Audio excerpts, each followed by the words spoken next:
জানি কোন দিন অচল হয়ে যায়, প্রাণ পাখি চলে যায়। এই প্রাণ পাখি যখন চলে যাবে তখন যদি তোমাকে না দেখি, তোমার চরণ যদি আমার পক্ষে না থাকে, আমাকে কে উদ্ধার করবে প্রভু?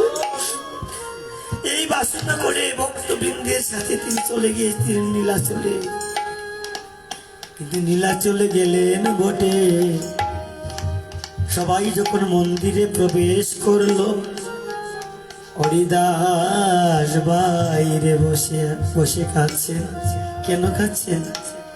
তিনি তো পরম বৈষ্ণব ছিলেন। ত্রিনাদপি শুনেছেন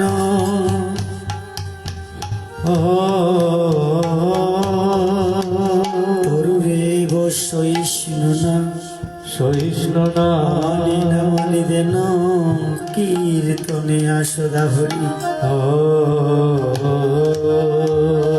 যে বৃক্ষে যত বেশি ফল আসে দেখবেন সেই বৃক্ষে মাথাটা নত হয়ে যায়, তাই না? এইভাবে বৈষ্ণব তারা, যারা ভগবানের অপাকৃত প্রেম সম্পদ এতটাই তারা পায়, এই প্রেম সম্পদ পেয়ে তারা উপরের দিকে নয়, তারা সবসময় নিচের দিকে থাকে।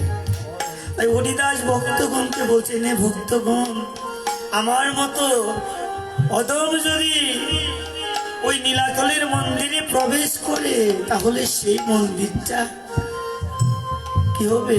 অপবিত্র হয়ে যাবে। এবং এই মন্দিরের ভক্তকে যদি আমি স্পর্শ করি, আমার পরশে তারা স্নান করতে হবে। তাই তোমরা মন্দিরে যাও, আমি মন্দিরে প্রবেশ করবো। ভক্তরা গেল, এই মহাপ্রভুর সাথে আলিঙ্গন করছে। বহুদিন পর প্রভুকে তারা দেখেছে। মহাপ্রভু বলেন, ভক্তরে তোরা সবাই আসলে, আমার হরিদাস কি আসে নাই? বলছে, প্রভু গো, তোমার ভক্ত হরিদাস এসেছে বটে, কিন্তু সে নাকি মন্দিরে প্রবেশ করবে না। কেন করবে না? সে বলেছে সে তো অদম খুলে জন্ম নিয়েছে, সে যদি এই মন্দিরে আসে, মন্দির নাকি অপবিত্র হয়ে যাবে।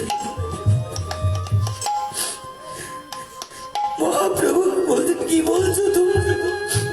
যে ভক্তের লাগে আমি প্রত্যেক দিন নয়নের জল পেলাম, যে ভক্তকে পাওয়ার জন্য আমি বসে আছি, কবে আমার হরিদাস আসবে, কবে আমায় নাম শোনাবে।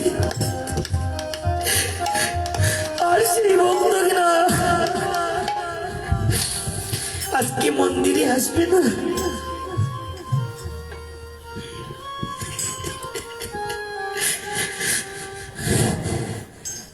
মহাপ্রভু চলে গেলেন, আমার ভক্ত ছাড়া কে আছে রে?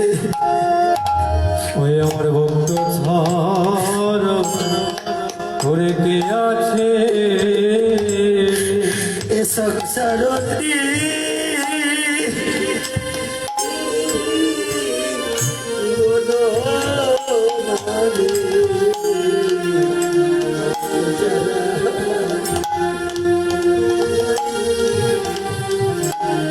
ওরে সংসার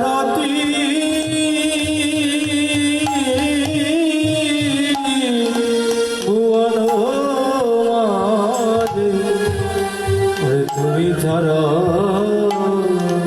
কে আছে?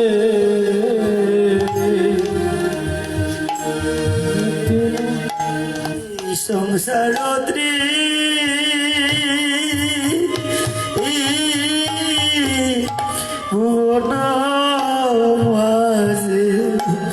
আমার ভক্ত ছাড়া আমার কে আছে? ওরে সংসার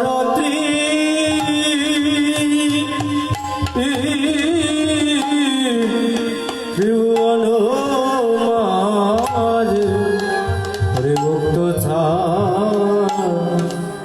ছাড়া কে আছে রে? আমার ভক্তের লাগিয়া আমি আছি রে। ওই আমার ভক্তের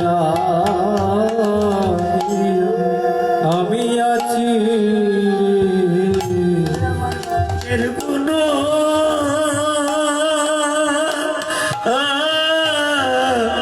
ভাবনা